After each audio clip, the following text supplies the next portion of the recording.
आगे।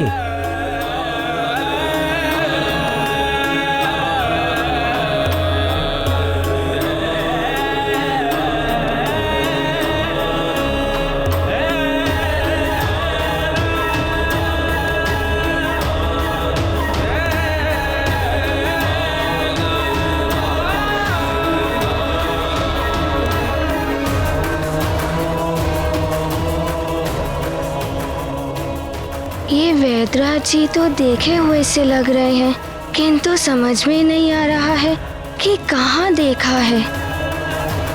लावा ही पी गए, भय नहीं लगा तुम्हें? तुम्हारे प्राण भी जा सकते थे। अब औषधि पीनी पड़ेगी तुम्हें।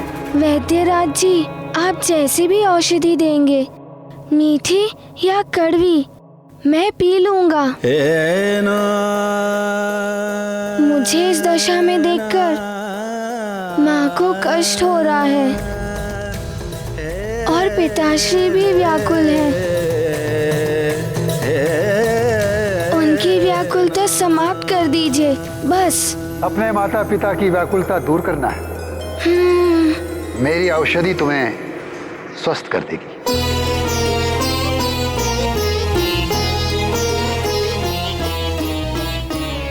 किंतु उसके पूर्व मुझे वचन दो कि सदैव अपने माता पिता की बात मानोगे।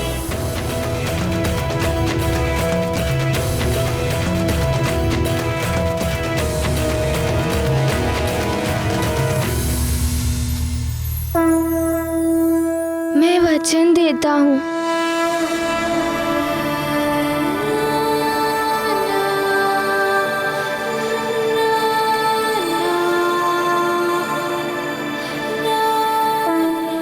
लेट जाओ बालक।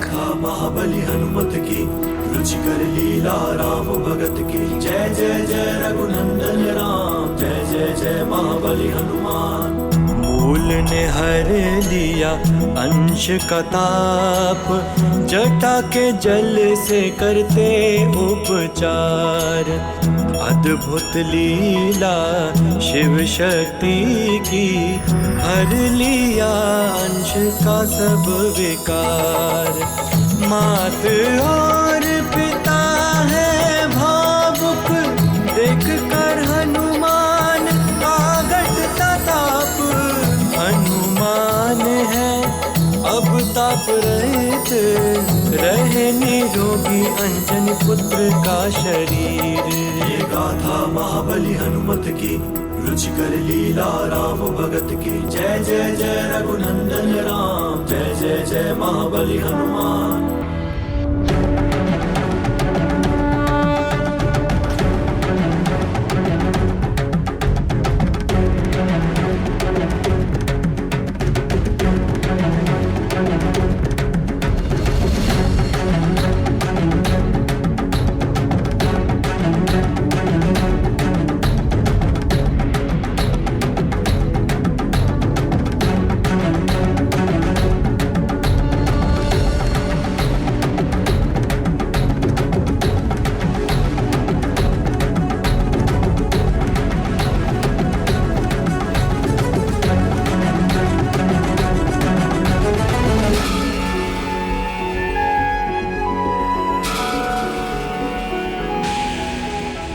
गौरी, कमंडल से जल ग्रहण कराओ बालक को।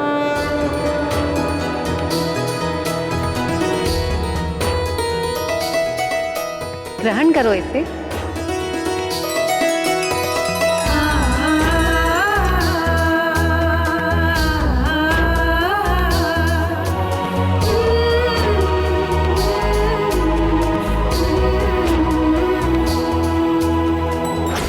कुछ नहीं होगा वैद्यराज, ये अग्नि ही उगलेगा। बल बला बल बल।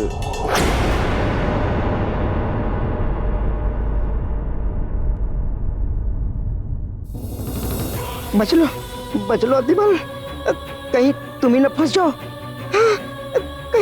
कहीं तुम्हें ही अग्नि लग गई तो।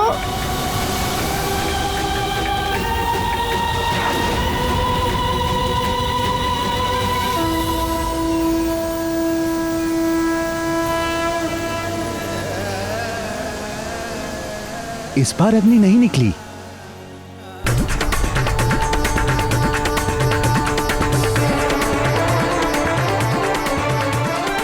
अग्नि बुझ गई, देह का ताप शांत हो गया। ताप शांत हो गया। मित्र हनुमान, तुम तो स्वस्थ हो रहे हो।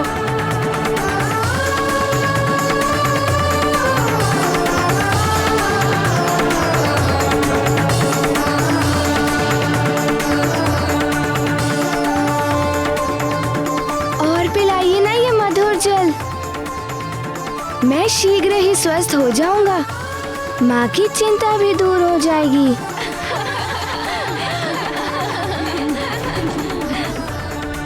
और नहीं, अति औषधि की हो, भोजन की हो, प्रेम की हो, शत्रुता की हो, ज्ञान की हो या किसी अन्य वस्तु की हो, अति सदैव क्षति का कारण बनती है।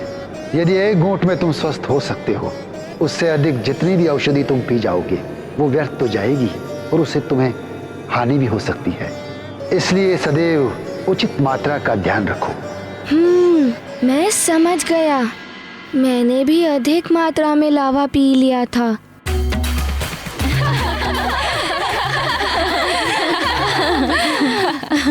लावा कोई पीने का पदार्थ नहीं है बालक। गौरी, तनिक इसका ताप तो देखो। रुक जाइए।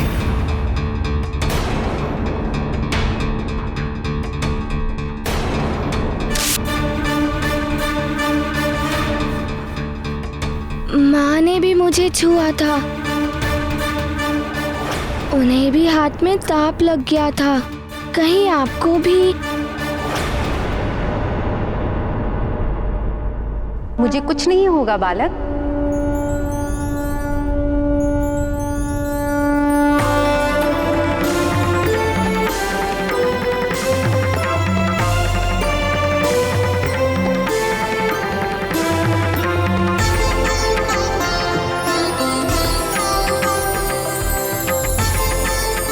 मुझे कुछ नहीं हुआ ना।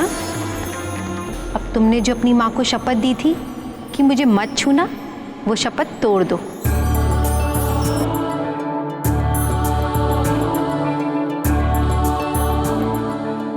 अब आप अपने पुत्र को स्पर्श कर सकती हैं।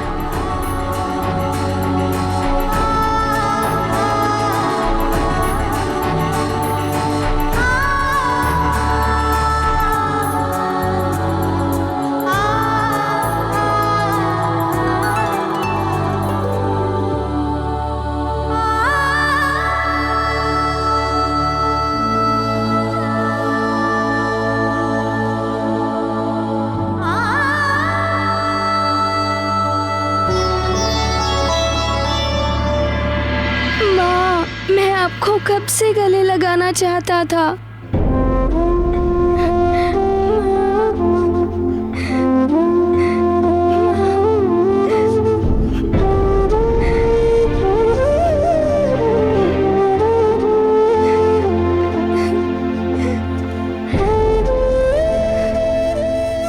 वैद्यराज जी, आप तो हमारे पुत्र को मृत्यु के मुख से खींच लाए हैं।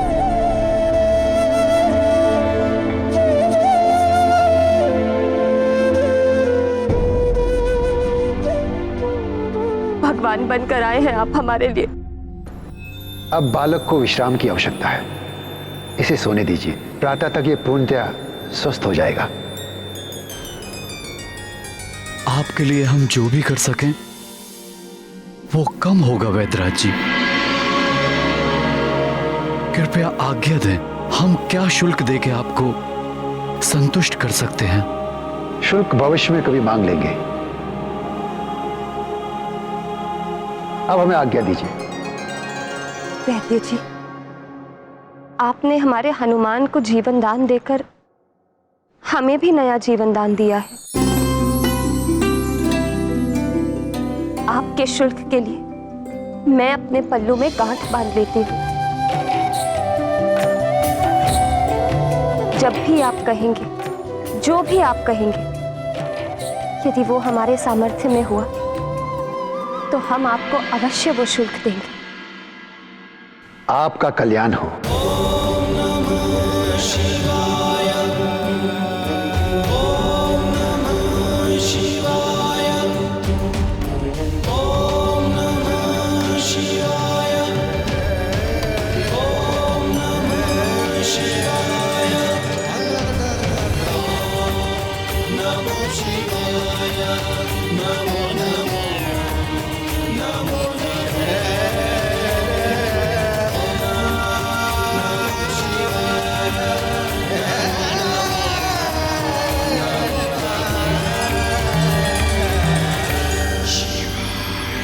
हे ना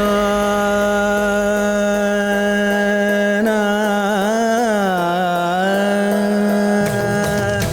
हे रे हे ना। नारायण नारायण, क्या दृश्य था। आहा, रुद्रांश को स्वयं रुद्र अपनी जटाओं में बसी गंगा से स्नान करा रहे थे। देवर्षि, पुण्य सलीला गंगा तो दैहिक, दैविक और भौतिक तीनों तापों का हरण करने वाली है। हनुमान का ताप तो समाप्त होना ही था ना।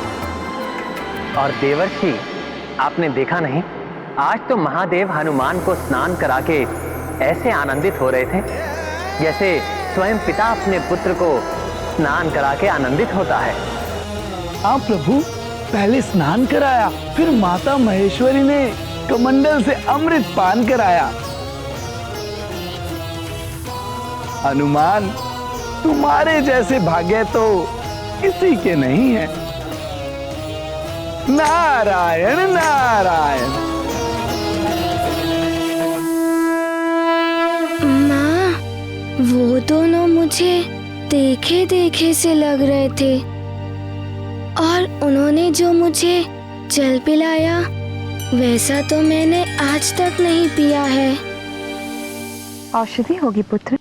माँ, वो शहद जैसा मीठा था, किंतु उन्हें कैसे ज्ञात हुआ कि मैंने आपको शपथ दी थी ना छूने के लिए।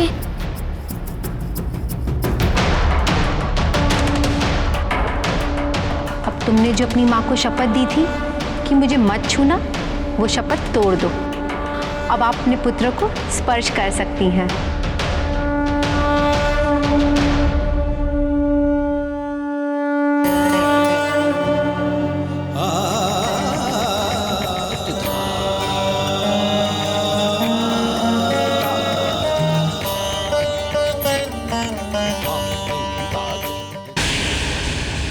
ओम कुज्जकु प्रभोवपि त्वं मंगल परिगद्यसे अमंगलम निहत्याशु सर्वदा यच्छ मंगलम स्वाहा स्वाहा।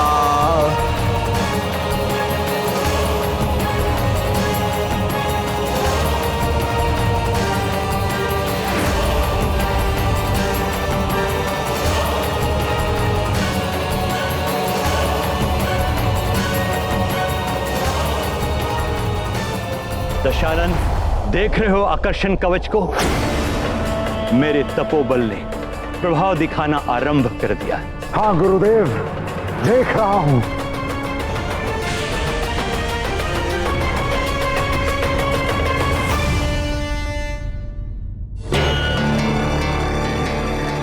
देवराजेंद्र, हमारी सेना युद्ध के लिए तत्पर है। मात्र युद्ध नहीं है ये सेनापति कार्तिकेय।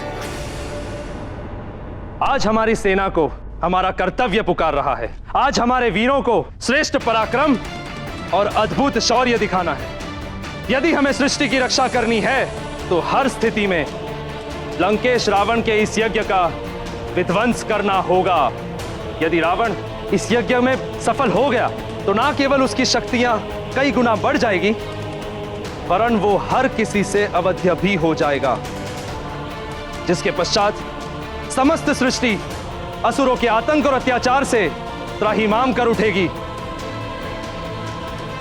तीनों लोक पर असुरों का आतंक होगा। इसीलिए इस यज्ञ का विध्वंस होना अति आवश्यक है। जी देवराज, हमारी सेना किसी भी कठिन चुनौती से निपटने के लिए तत्पर है। केवल आपके आदेश की प्रतीक्षा है देवराजेंद्र।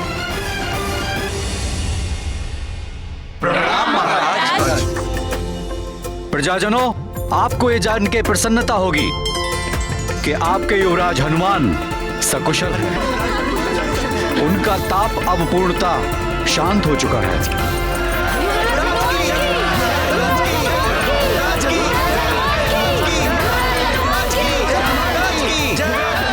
सेनापति, इन वैदराज को तो कभी देखा ही नहीं अपने नगर में। पता नहीं कहां से आए थे। हाँ महाराज, हमें आग्रह करना चाहिए कि वे हमारे नगर में ही बस जाएं। प्रणाम महाराज। महाराज, मैं भी उनसे यही आग्रह करने के लिए बाहर गया था, किंतु वे कहीं दिखाई ही नहीं दिए। मुझे तो लगता है ईश्वर स्वयं आए थे मेरे पुत्र का उपचार करने। हे महादेव, हे कृपा निधान, आपको कोटि कोटि नमन।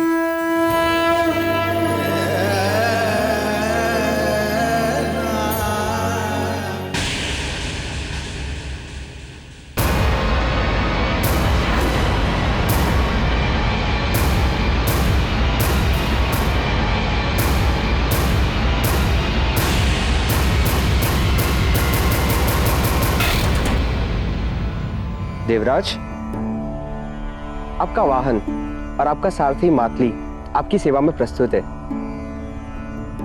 युद्ध क्षेत्र में आपकी रक्षा के लिए दृढ़ प्रतिज्ञ हूं मैं। मातली, मुझे तुम पर सबसे अधिक विश्वास है। तुम एक श्रेष्ठ सारथी तो हो ही, मेरे हित चिंतक भी हो। धर्मनिष्ठा और विश्वसनीयता में भी तुम श्रेष्ठ हो। आज युद्ध में हमारी ही विजय होगी।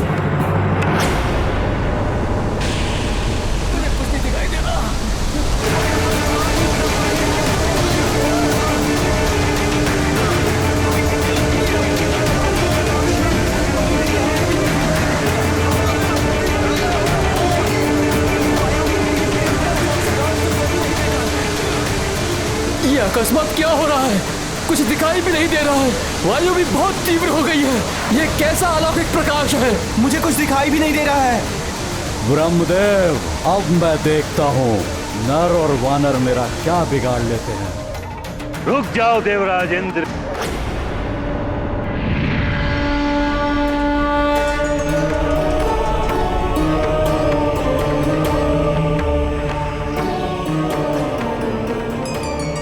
प्रणाम परमपिता ब्रह्मदेव, किंतु आप मुझे रावण का यज्ञ विध्वंस करने से क्यों रोक रहे हैं? देवराज, वो प्रयास करना ही व्यर्थ है जिसका असफल हो जाना निश्चित है। पराजय तो मिलेगी ही, हास्य के पात्र भी बनेंगे आप। रावण ने घोर तपस्या करके मुझसे वर मांगा था कि देवताओं से अवध्य रहेंगे, और मेरा वरदान कभी निष्फल नहीं होता। मात्र नर एवं वानर ही उनका वध कर सकते हैं। नर रूप में विष्णुदेव एवं वानर रूप में रुद्रांश का जन्म हो चुका है। मुझे तो यह सब ज्ञात है परमपिता, किंतु यदि रावण का यज्ञ सफल हो गया, उसका रक्षा कवच सिद्ध हो गया, तो वो नर और वानर के लिए भी अवध्य हो जाएगा। विधि के विधान को कोई नहीं बदल सकता। समय तो अपना कार्य करेगा ही। मेरा आपसे परामर्श ही नहीं, आदेश भी है कि आप रावण के हवन में विघ्न डालने का प्रयत्न भी ना करें। किंतु ब्रह्मदेव। देवराज, परमपिता ब्रह्मदेव उचित ही कह रहे हैं। लंका पर आक्रमण करने से आपको कोई लाभ नहीं होगा।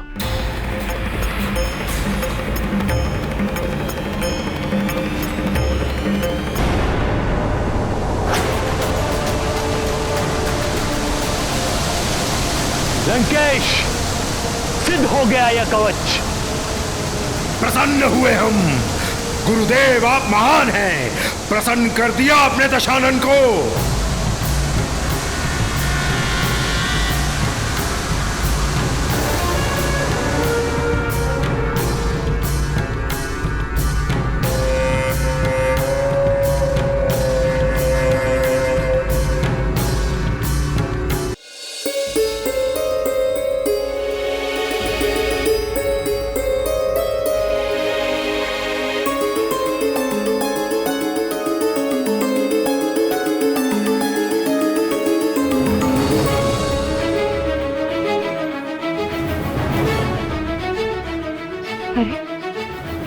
हनुमान कहाँ चला गया?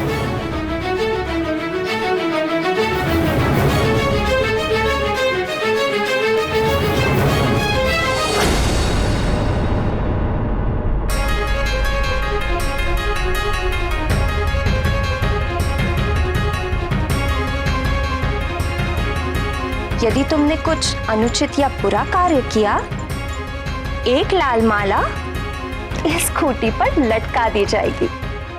तो तुम समझ गए पुत्र कि तुम्हारा ज्वालामुखी को अप्राकृतिक रूप से रोकना अनुचित था।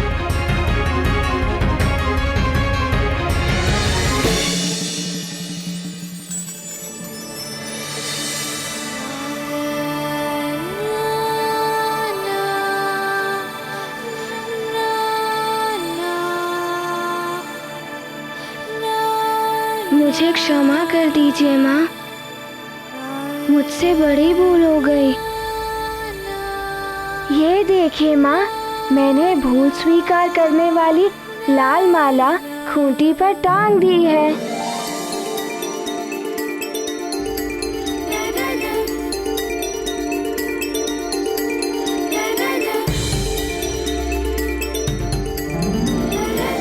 पुत्र, जो भी करना हो सोच विचार कर करना चाहिए। ज्वालामुखी का फूटना प्राकृतिक प्रक्रिया है। प्रकृति के कार्य में हस्तक्षेप करने से संकट उत्पन्न होते हैं, किंतु तुमने तो बिना विचार किए उसके प्रवाह को रोकने का प्रयास किया। वो मेरी भूल थी माँ।